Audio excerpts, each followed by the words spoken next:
If you prove that you're a good wife or a good friend, or we spend so much of our life trying to prove something, to prove that you're enough. You have to prove that you're pretty enough. You have to prove that you're smart enough. And I was like, I am just so done with the prove it game. Prove that I'm a good person. I don't have to prove to you that I'm a good wife or mom or friend. If there's one thing Meghan Markle and Prince Harry have truly perfected in recent years, it's the art of public embarrassment. And now, with Meghan creeping back onto social media, she's made it clear she wants the spotlight, but only on her own terms. From awkward engagements to viral claw-hand moments, Meghan has turned missteps into a recurring headline, and somehow each new stunt tops the last. Case in point, her latest jaw-dropping move. If you could rewrite your public narrative from scratch, is there anything that you would do differently? Yes, I would ask people to tell the truth. People should expect the real me in this, and probably the me that they've never gotten to know, certainly not in the past few years. Deliberately releasing a video of herself twerking in a hospital room while allegedly pregnant with Lilibet. Nobody saw that coming, and whether you found it shocking, bizarre, or just plain tacky, it revealed one undeniable truth. Meghan will do whatever it takes to keep people talking. Because let us be honest, whenever these two step outside, it's almost guaranteed we'll get a headline-worthy disaster. And for me, that's like Christmas morning, because every slip-up means another video like this one. But today, the focus is strictly on Meghan. Harry's stuttering interviews, his performative head nods, and his awkward attempts at gravitas will have to wait their turn. His cringe deserves its own spotlight. Right now, it's Meghan's moment, and this one might just be the wildest yet. So before we dive in and break down how Meghan managed to embarrass herself again, make sure you like this video, subscribe, and hit the bell for new uploads every week. Because when it comes to Meghan Markle's next headline-worthy fail, you won't want to miss it. And don't forget, hit that notification bell so you never miss our live chat premieres, because trust me, the tea always tastes better when we sip it together in real time. Now buckle up, because what I am about to break down is a second-hand embarrassment masterpiece, where privacy collides with spectacle. See, Meghan Markle and Prince Harry have been clowned for 5 years straight for one glaring contradiction. They beg for privacy, yet constantly serve up staged oversharing. Let's be authentic. Did you see my baby mama dance? I mean, stop it. First of all, can I just tell you, the timing of that. She breaks out into a huge laugh, like she's so proud of herself for twerking it up in the hospital room. I mean, stop it. First of all, can I just... By the way, that wasn't yesterday. No, that was 4 years ago. So it's also a really great reminder that with all the noise or whatever people do, there's still a whole life, a real, authentic, fun life that's happening behind the scenes. But here's the thing. I'm just grateful that now, being back on social as well, I have a place where I can share it on my own terms. I don't want to miss a moment for my children. She has loved us so much. You know, volunteer to serve hot lunch at school or be the chaperone for the kindergarten field trip. So good. You're making. I am. So I love you have packing to the choose. lunchbox. You I'm have to packing the choose. lunchbox. You do? Yes. Oh. Do you have conversations with your kids about money? Like, how are you even beginning to think about that type of thing? Well, we sometimes do a little farmer's market stand. This has been a recurring theme I've exposed on my channel before, but today we've got fresh gold to dig into. In honor of Lilibet's birthday, Meghan suddenly popped back onto social media with a burst of posts celebrating her daughter. And fans instantly noticed something strange: the level of effort Meghan poured into Lily. S big day was nowhere to be found when Archie-ass birthday rolled around. People were asking, why the double standard? Why so much fanfare for one child and barely a peep for the other? Don't worry, wait, we'll circle back to that later. But true to form, Meghan managed to make the moment less about her daughter and more about herself. We get there, Katie asks the first question to Meghan and talks about how, you know, at a young age, she was already advocating for women, etc. So she starts talking and telling a story about how when she was 11, for washing dishes was for women. And she said, I didn't think only women wash dishes. It wasn't there. So I wrote to the company. And when I was 11, I wrote my first letter, and then I was 11. And she kept saying she was 11. She was 11. So she writes to the company. They changed the text. They changed the commercial. It was more relaxed after that. And I was like, oh, I hope she doesn't think I'm rude. I'm not being rude. I was just sort of, I think it's... The post that went viral? A video of Meghan and Harry twerking in a hospital room. Yes, you heard me right, twerking. The clip was captioned, 4 years ago today, this also happened. Both of our children were a week past their due dates. So when spicy food, walking, acupuncture didn't work, there was only one thing left to do. When in doubt, twerk it out. So there she was, allegedly pregnant in a hospital gown, dancing for millions to see. And honestly, cringe doesn't even begin to cover it. It was the kind of overshare that left viewers torn between laughter, shock, and secondhand embarrassment so strong it almost hurt to watch. It was desperate, no other way to put it. Meghan, allegedly 9 months pregnant, was filmed dancing around a hospital room in a fitted black dress, giggling and twerking while Harry scrambled to keep up. The video starts awkwardly, with Harry darting around to turn on the music while Meghan stands waiting, clearly ready to perform. As soon as the beat drops, she launches into her routine, Harry stumbling into the frame to play sidekick in what feels less like a candid moment and more like yet another installment of Meghan's endless show. And then came the moment everyone is still dissecting. Meghan clutches her belly mid-dance, and that's when viewers started asking questions. What exactly was under that dress? Why did it look so strange? You already know the internet wasn't going to let this slide. One user commented, "For those still doubting, look at the movements of this belly. That is a separate entity from the body. No pregnant belly can move up and down like that." Now you guys know I try to be fair when I break these things down, so I asked myself, what could explain this? It is possible Meghan was wearing a fetal monitor during labor, and those straps can definitely make the bump look lumpy, almost like a blanket shifting under clothing. That's one potential explanation. But even with that theory, people weren't convinced. The comment sections exploded with skepticism, with many saying the footage only added fuel to rumors Meghan has been trying to shut down for years. To give some perspective, I even found a video of a woman doing the same TikTok trend back in 2024 while strapped to a monitor, and her belly looked eerily similar. Still, when you're Meghan Markle and you already know the world is waiting to tear apart every detail, why hand them fresh ammunition on a silver platter? So yes, a fetal monitor could explain why Meghan's belly looked unusual. But here is the glaring issue. The woman in the comparison video was visibly strapped into a device, wires and all. Meghan, on the other hand, was freely twerking with nothing attached. And that wasn't the only red flag. Eagle-eyed viewers quickly noticed something strange about Meghan's outfit. The dress she wore in the hospital video didn't match what patients are typically issued at Santa Barbara Cottage Hospital. Do a quick Google search and you will see photos of other couples in that same delivery room, every single one of them in standard issue gowns. Meghan, meanwhile, appeared in what looked like a custom ensemble. It seemed to be a black dress with a tie at the front, but when she twirled, you could clearly see buttons running down the back, the kind that open like a designer piece, not hospital wear. Sure, maybe Meghan just wanted to be different, as usual. But critics saw it as more proof that this wasn't the authentic, raw moment it was packaged to be. And then there's the bigger question: who twerks during labor? Meghan herself admitted in interviews that she had gained 65 pounds, struggled with swollen ankles, lived in fear of falling in heels, developed preeclampsia, and even thought she might die. Yet there she was, allegedly at 9 months pregnant, bouncing and spinning like she was auditioning for a music video. One user claiming to be a medical professional chimed in with a scathing observation. "There is no way on this green earth that medical staff would have allowed this.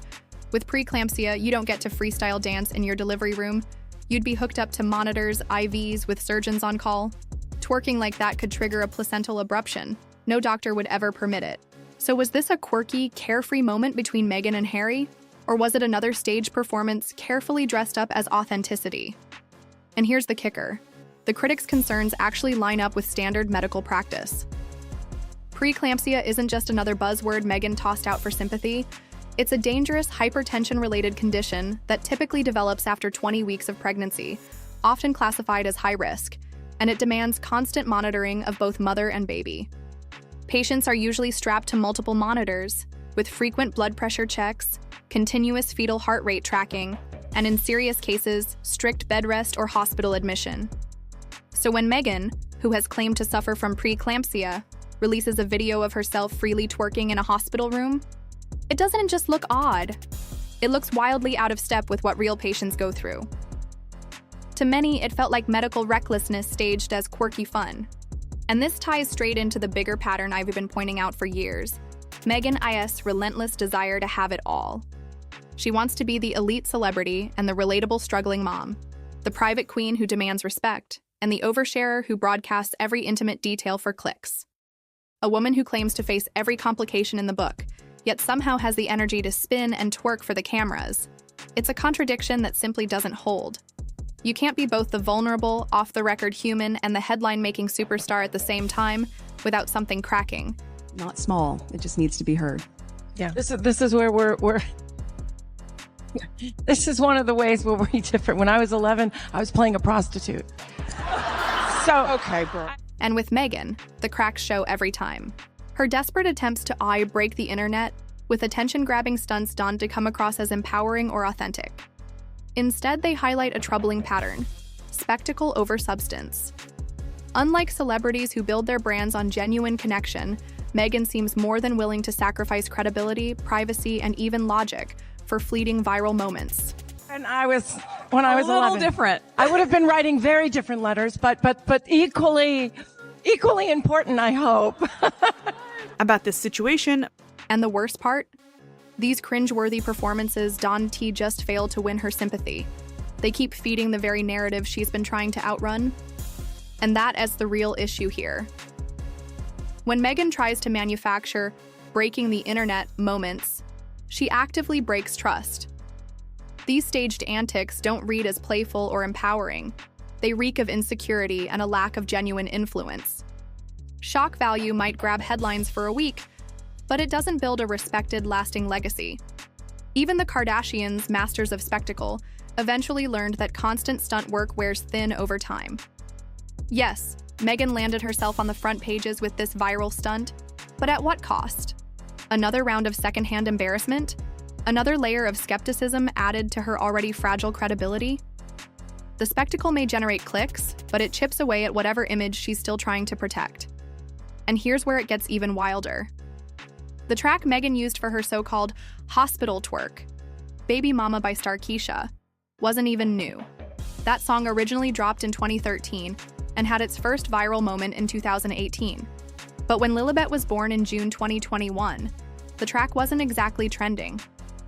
In fact, it didn't explode on TikTok again until late 2023 into early 2024, when creators like Haley Sharp and others pushed it back into the spotlight.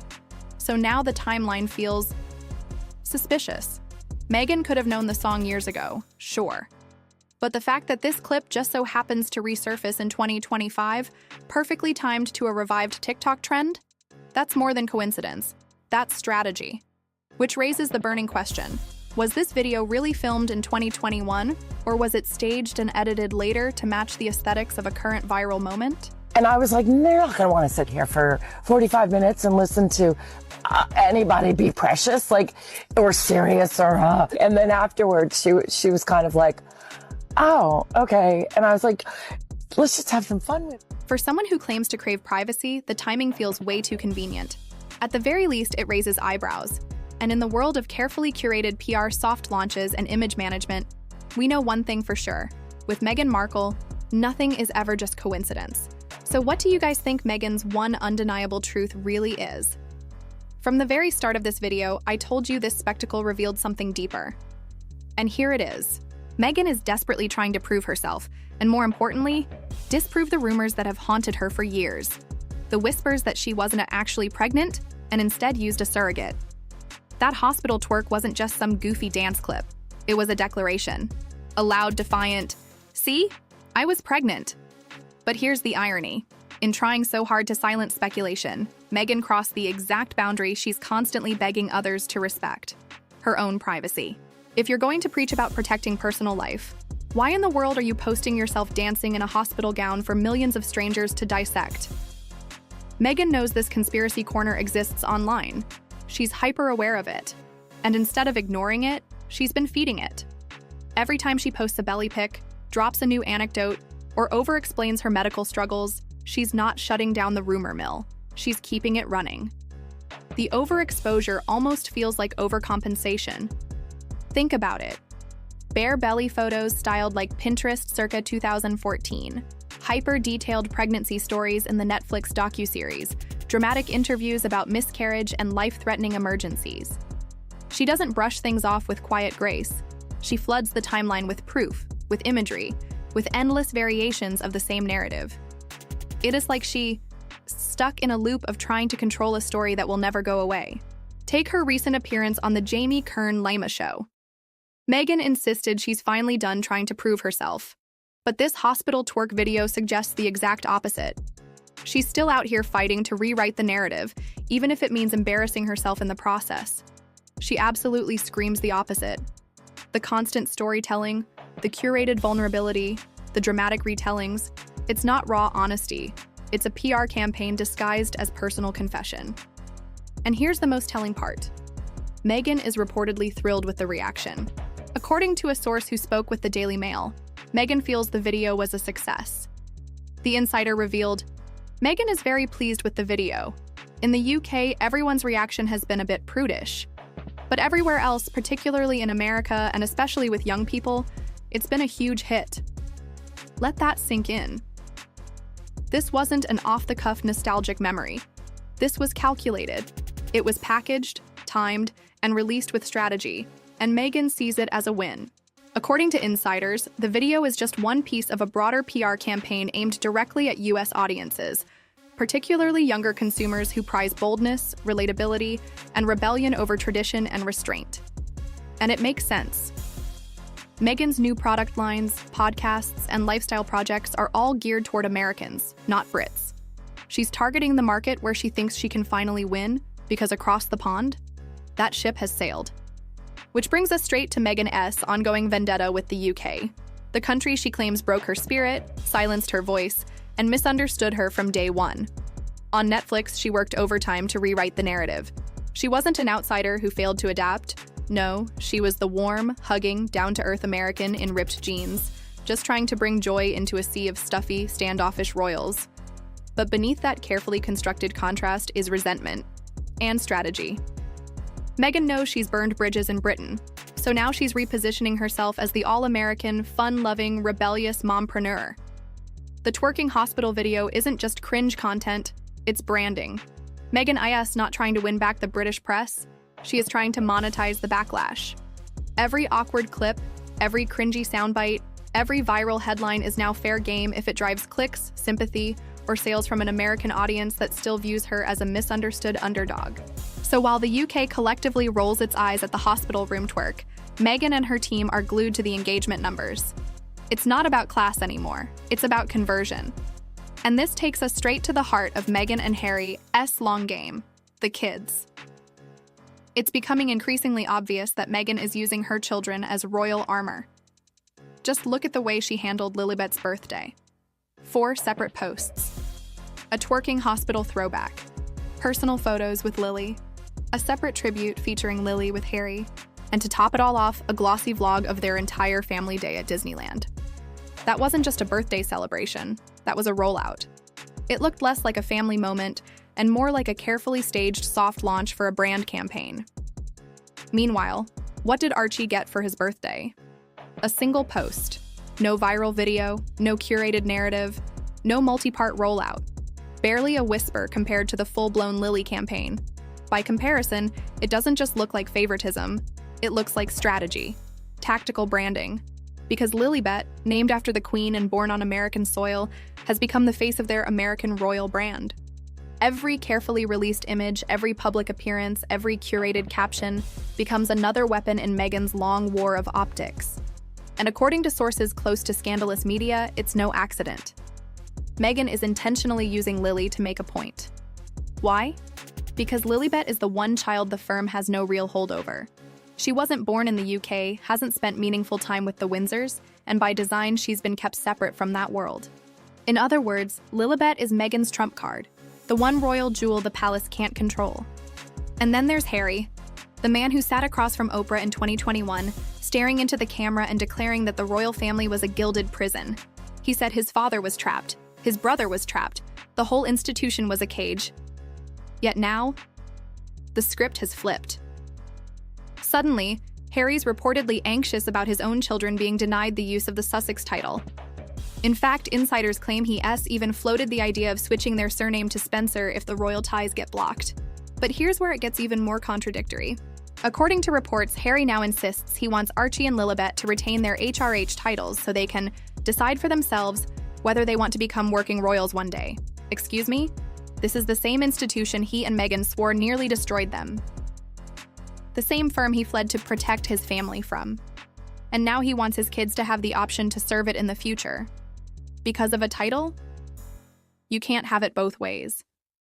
You can't burn the palace down on Netflix, in books, and in interviews, and then quietly try to keep the back door open, just in case the kids want to inherit it later. This isn't about freedom. It isn't about choice.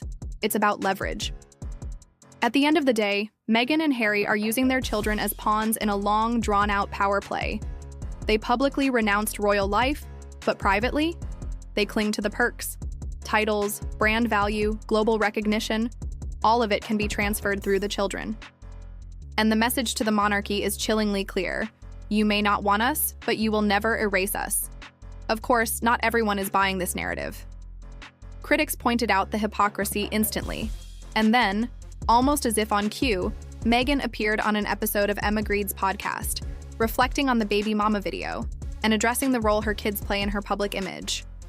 And when I tell you half of this video was already recorded before that podcast episode even dropped, only for Meghan to come out and basically confirm everything I'd been saying, let us just say the mask is slipping and the playbook is showing. If you guys want a full separate deep dive into that episode, let me know in the comments, because there's a lot to unpack and I can break it down just as thoroughly as I did with the Jamie Kern-Lima interview. Now let's talk about the rollout.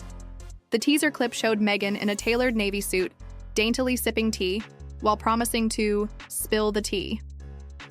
Yes, you heard that right. She basically staged herself like a YouTube drama channel. The only difference? I never pretended not to like the drama. Once again, the hypocrisy screamed louder than the presentation. Think about it. Meghan spent years condemning British culture as stuffy, cold, oppressive, and even racist. And yet here she was, leaning directly into British symbolism, literally cosplaying the aristocratic aesthetic she claims broke her. It's almost comical. She escapes the monarchy, calls it toxic, then repackages herself as its polished echo for marketing purposes. That's not reinvention, that's contradiction. But it doesn't stop there. Meghan continues to push this narrative that everything written about her is some kind of malicious lie, a demon she's been slaying for years. Yet receipts tell a very different story. Time and time again, the only person exposed for lying has been Meghan herself. Her own father exposed her through letters and interviews. Former employees exposed her through testimony. Court documents exposed her with timelines. And let us not forget, Meghan had to apologize in court for lying about her involvement in the PR book Finding Freedom. The evidence isn't coming from tabloids twisting things. It is coming from her own actions. And this goes hand in hand with what I've been saying for months. Meghan's brand is failing because it's built on proving, not producing. If you let the work do the talking, you don't need to constantly clap back at the narrative.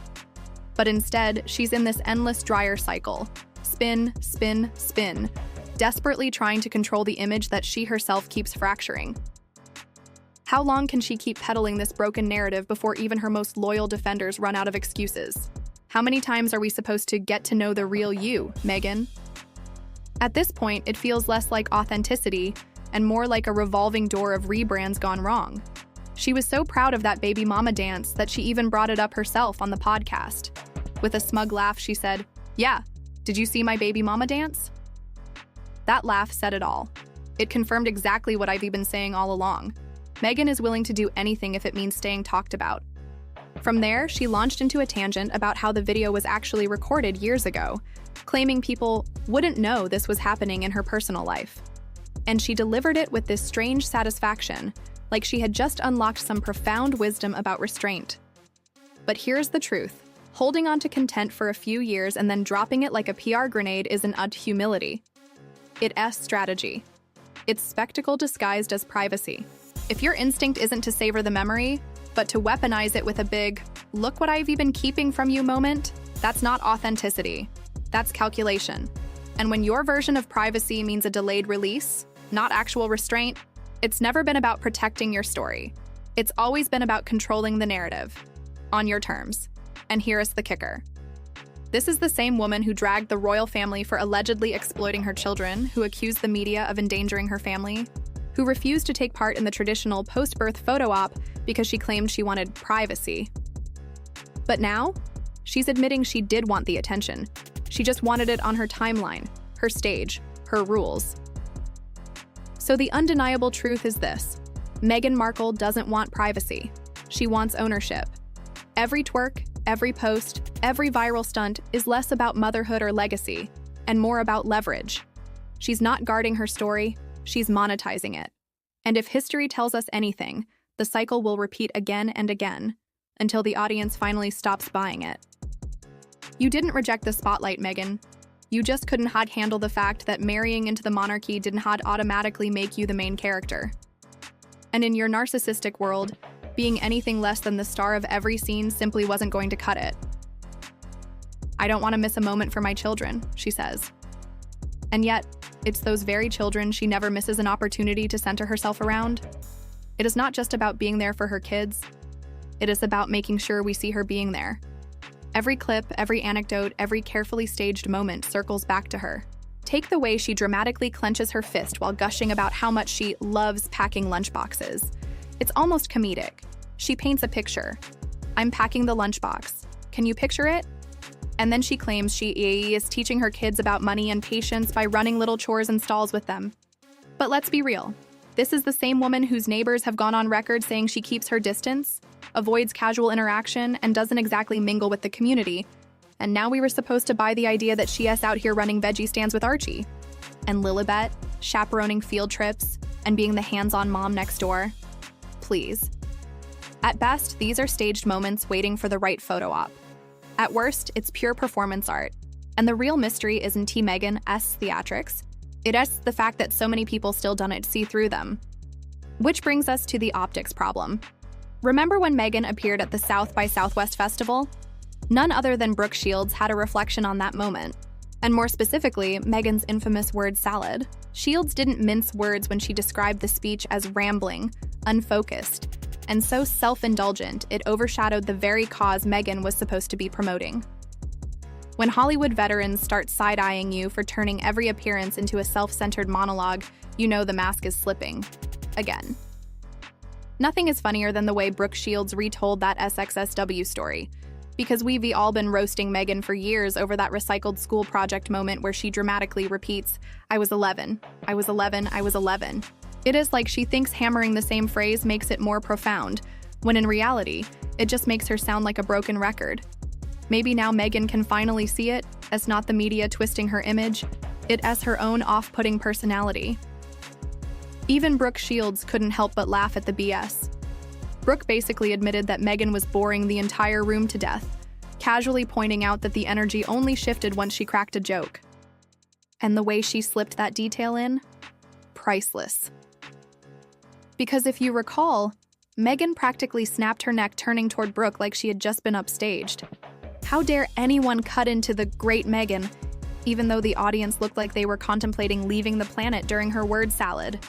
Watch closely. Brooke didn't even interrupt her. Meghan had already put her mic down and was waiting for applause that never came. She tries to play it off with a stiff little comment, but it only makes things worse. The whole thing reeked of forced composure, like a high schooler caught bluffing her way through a book report. And you can tell Brooke wasn't even trying to be rude. She called Meghan precious, which, let's be honest, was probably the nicest word she could scrape up in the moment. Even when the moderator tried to help by calling Meghan a wonderful moderator, Brooke stuttered like she was choking on the compliment. You could almost see her trying to force something nice out before moving on. Because here's the truth. That I'm perfect, adore me persona Meghan clings to is not just unconvincing, it's exhausting, it's boring, and it gets old fast. Honestly, I can't even blame Brooke. If I had to sit through another round of Meghan's self-indulgent monologues, I'd be switching the subject too, before slipping into a coma from secondhand embarrassment. And that's exactly the problem Meghan refuses to face. She doesn't realize how outdated her act has become, but British Vogue does. In what can only be described as polite but brutal shade, They marked her grand return to Instagram with a caption that basically read, "Welcome back to 2014. Translation: Meghan's trying to sell us the same old brand, and the world has already moved on. The caption dragged it all into the light. Meghan's tired old aesthetic. You know the one. Oversaturated travel shots, perfectly balanced yoga poses, peonies in mason jars, and those cringy millennial pink quote cards that read like they were ripped straight from a Pinterest board circa 2014. Find what you love what you find." That was Meghan's whole brand then, and shockingly, it's her whole brand now.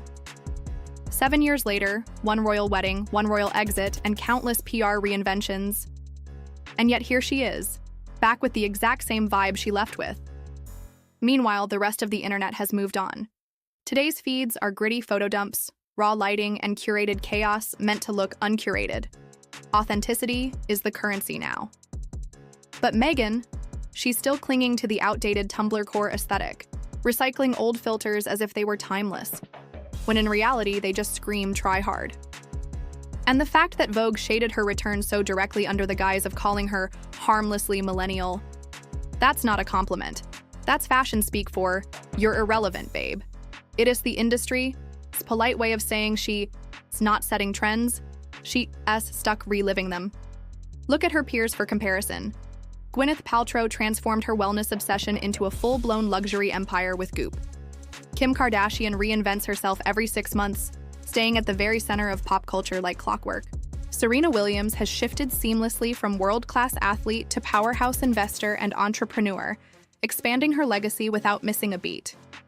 And then there's Meghan, frozen in time, still chasing the Tumblr-era aesthetic that was already dated when she left Suits. While her peers have evolved and leveled up, Meghan feels trapped in her old playbook, desperately trying to convince us that her Pinterest board persona still matters.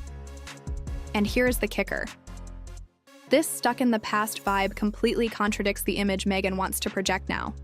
A forward-thinking leader, a disruptive mompreneur, a woman who's supposedly breaking molds. Instead, she's recycling mood boards that were trendy when Instagram was still square only. That's not progress. That's regression. And audiences can smell the disconnect a mile away. She's trying so hard to sell herself as the laid-back, relatable American, casual jeans, warm hugs, the real girl next door. But scroll through her Instagram and the story collapses instantly. It's not raw, it's not effortless, it's glossy, overproduced, and staged within an inch of its life. And in today's era of unfiltered photo dumps and messy authenticity, Meghan's curated feed doesn't read as genuine. It reads as out of touch. It's like she's rewriting her story with the same tired script, but forgot to update the pictures. The result? Instead of looking grounded, she looks stuck. Out of step, out of ideas, and desperate to manufacture relevance where it doesn't naturally exist. From the baby mama hospital spectacle to podcast confessions dripping with ego, one thing is undeniable. Meghan's not chasing privacy. She's chasing control.